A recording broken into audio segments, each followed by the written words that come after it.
Hi guys, for those of you who have lowered your car and you're wanting to adjust the height of your headlights, the way they project, there is a screw that sits behind the headlight which can be a little bit difficult to get to.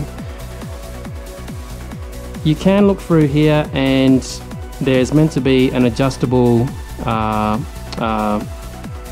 turning for the headlight at this location. What I found easier to do is to simply take this box off, rest it behind the pod filter. If you've got a standard air box, it's not too hard to remove as well.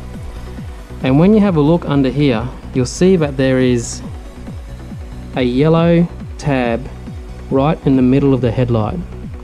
It's a 5mm socket. So if you put a 5mm socket on there and you turn, you will then see that your headlight starts to adjust.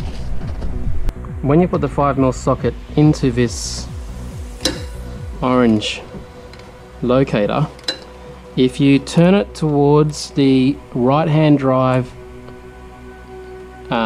driver's side, or in other words the US passenger side, so you're turning the bolt, you're tightening the bolt this way, then that will lower the height of your headlights. They will project lower. It takes lots of turns. It's a bit fiddly because of the way that the factory harness is, but essentially if you check it every so often, you'll get it to the point where you want it to be. So as you can see here, my car's parked perfectly flat and it's straight against the garage wall. On that side you can see that I've been turning it this way and it's gone lower. You see on this side it's the height that I had it. It was a little bit too high, so I'm now going to try and adjust this side down. Here we're looking at the driver's side for a right hand drive. This is normally where you would have the factory overflow bottle. Here I've got a driven fab oil catch can slash radiator overfill, and in order to get to the yellow tab behind the headlights to adjust the height, you have to remove this out, and I'm quite sure you would need to do that for the factory overfill tank. So just shining a light down here, it's essentially in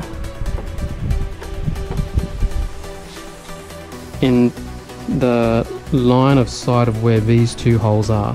So it's approximately halfway along the headlight. So again, you just use a 5mm socket and you turn the bolt, which is just located there under the wiring plug, and if you tighten the screw, it will go down. If you need to raise the height because the front of your car is too low, then you would open it. So that should result in you not annoying other drivers and being able to see the best you can when you're driving. So now, as you can see, I've adjusted both sides. The driver's side is still slightly up in comparison to my passenger side. So I'm just going to tighten that slightly further. So I put my hand through there. I've got the 5mm socket on. And so you can see there that as I'm turning it, the headlight is going down. Now I apologise that the camera's upside down, but that to me now looks fairly decent. So it's above the brown and slightly above the brown there as well.